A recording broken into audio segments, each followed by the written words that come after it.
ഇടുക്കി ജില്ലയിൽ 3 വർഷത്തോളമായി നിലച്ചിരുന്ന റേഷൻ മണ്ണെണ്ണ വിതരണം പുനരാരംഭിച്ചു.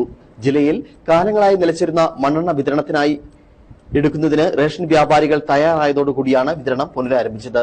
സംസ്ഥാന ഭക്ഷ്യവകുപ്പ് മുൻകൈയെടുത്താണ് ജില്ലയിൽ മണ്ണെണ്ണ വിതരണം പുനരാരംഭിക്കുന്നതിന് ആവശ്യമായ നടപടികൾ കൈക്കൊണ്ടത്. ഇടുക്കി ജില്ലയിൽ ആവശ്യത്തിന് മണ്ണെണ്ണ മൊത്തവിതരണ കേന്ദ്രങ്ങൾ ഇല്ലാതിരുന്നതിനാലും നിലവിൽ നാമമാത്രമായ കേന്ദ്രങ്ങളിൽ 70 മുതൽ 100 കിലോമീറ്ററുകൾ ദൂരെയുള്ള കേന്ദ്രങ്ങളിൽ പോയി മണ്ണെണ്ണ എടുക്കുന്നത് ഭീമമായ സാമ്പത്തിക ബാധ്യത വരുത്തുന്നതിനാലും വ്യാപാരികൾ മണ്ണെണ്ണ എടുക്കാത്ത സ്ഥിതിയായിരുന്നു. ഇതിനെ തുടർന്ന് കഴിഞ്ഞ 2.5 വർഷക്കാലമായി മണ്ണെണ്ണ വിതരണം ഇടുക്കി ജില്ലയിൽ പൂർണ്ണമായും മുടങ്ങിയ അവസ്ഥയിലായിരുന്നു.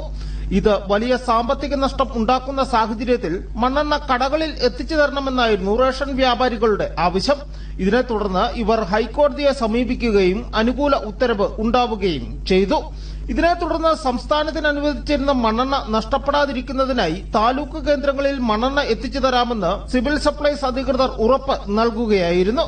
ഇതിന്റെ അടിസ്ഥാനത്തിൽ ഇത്തവണ മാത്രം മണ്ണെണ്ണ ഏറ്റെടുക്കുന്നതിനും അടുത്ത തവണ കടകളിൽ വാതിൽപ്പടിയായി മണ്ണെണ്ണ എത്തിച്ചു തരുന്നതിനുള്ള ഹൈക്കോടതി വിധി അധികൃതർ നടപ്പിലാക്കിയാൽ മാത്രം തുടർന്നും മണ്ണെണ്ണ വിതരണം നടത്തുകയുള്ളൂ എന്നുമാണ് റേഷൻ വ്യാപാരികൾ പറയുന്നത്. താലൂക്ക് ആസ്ഥാനത്ത് മണ്ണെണ്ണ വിതരണം തുടങ്ങുന്നതാണ്. ജില്ലാ സപ്ലൈ ഓഫീസർ